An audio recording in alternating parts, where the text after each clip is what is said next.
نبی پاک صلی اللہ علیہ وسلم نے ارشاد فرمایا سونا مسلمان وہ ہے کہ جس کام سے اس کا مطلب نہیں اس کام کو چھوڑ دے۔ اور نبی کریم صلی اللہ علیہ وسلم نے فرمایا قیامت کے دن زیادہ گناہ ان لوگوں کے ہوں گے جو زیادہ فضول باتیں کرتے تھے، ان کے گناہ زیادہ ہوں گے۔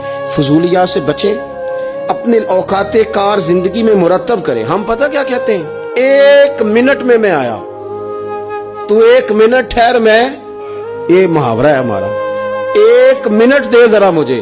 تو میں اکثر دوستوں سے کہتا ہوں کہ جو 1 منٹ ہے نا اسے کیوں ضائع کرتے ہو؟ کیوں کہتے ہو 1 منٹ ٹھہر؟ کیوں ٹھہرے بھائی؟ آپ کو پتہ ہے منٹ میں کیا ہوتا ہے؟ 1 منٹ میں 6 دفعہ سورۃ اخلاص پڑھی جا سکتی ہے اور 2 قرآن پاک پڑھنے کا ثواب ہے۔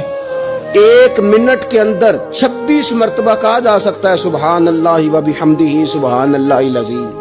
اور یہ وہ کلمات ہیں کہ نبی پاک علیہ السلام نے فرمایا زبان سے کہنے آسان ہیں، میزان عمل پر ان کا بڑا